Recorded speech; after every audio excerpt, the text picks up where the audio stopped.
আসসালামু আলাইকুম ফ্রেন্ডস, আজকে আমি বানাবো চাউমিন। দেখো, চাউমিনের জন্য দুটো আলু কুচি কুচি করে কেটে নিলাম। এবার একটা পেঁয়াজকে এইভাবে কেটে নিলাম। কাটার পরে আদা রসুন এগুলো থেতে নিতে হবে। এবারে যে কড়াইতে আমি করব সেই কড়াইতে একটু জল দিলাম। কেন, অন্যতেও সিদ্ধ করলে হয়ে যেত, কিন্তু আমি বেকার দুটো নষ্ট করব কেন, এঁটো করব কেন, তাই না? ধুতে তো আমারই কষ্ট লাগবে, তাই না? আচ্ছা, যাই হোক, এই চাউমিনটা গলে গেল। এবারে আমি কষিয়ে নেব ভাতের মতো করে। এবার এতে কড়াইতে তেল দিলাম, সরষের তেল, রিফাইন তেল, যেটা আপনাদের ইচ্ছে সেটা দিতে পারেন। তেলটা গরম হয়ে এলে পেঁয়াজ দিয়ে দেব।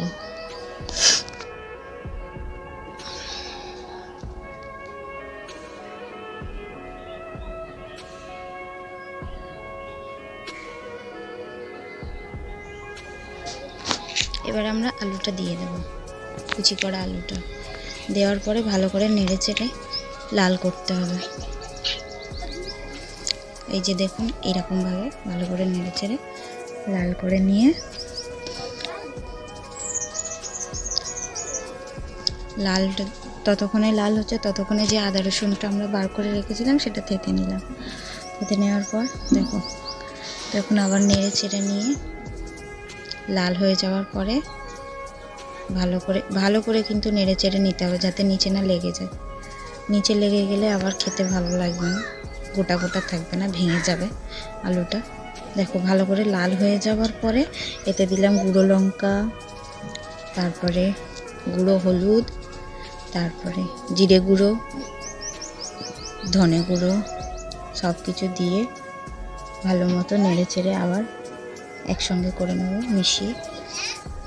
এই যে আপনারা দেখতেই পাচ্ছেন কালারটা কত সুন্দর এসেছে, তাই না? কালারটা দেখি আলু ভাজা আমার অলমোস্ট রেডি হয়ে গেছে।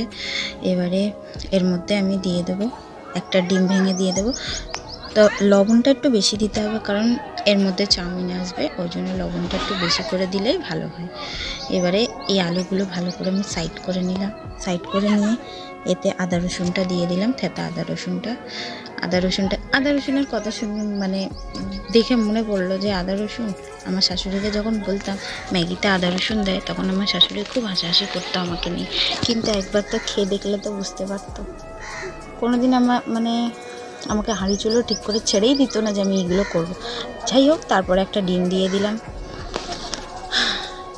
ডিম দেওয়ার পর ডিমটাকে বেশি নাড়াচাড়া না করাটাই ভালো।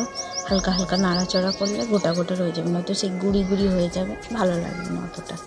হালকা হালকা করে এইভাবে কিমা কিমা মতন কেটে কেটে নিয়ে, যাই হোক যেরকম কেটে কেটে নিয়ে ভালো করে মিক্স করে দিলাম। মিক্স করে আমি দেখলাম আলুটা গললো কি না। হ্যাঁ, আমার আলুও গলে গেছে, ডিমও ভাজা ভাজা হয়ে গেছে, সব কমপ্লিট।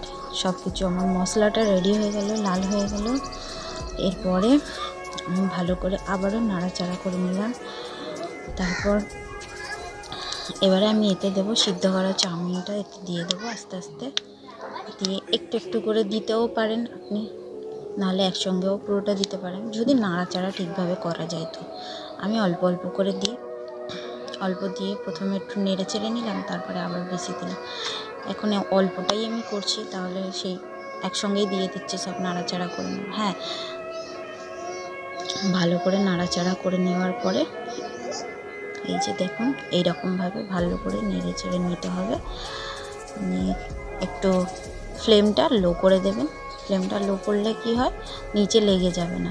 এবার দেখুন আমি পরিবেশন করছি, আমার তো সেন্টেই পেট ভরে যাচ্ছে। আহা, এবারে কেচাপ দিয়ে দিলাম এর ওপরে। কেচাপ দিয়ে চলো আমার বাচ্চাদের খাওয়াই। চলো বাচ্চারা খেয়ে দেখো কেমন হয়েছে।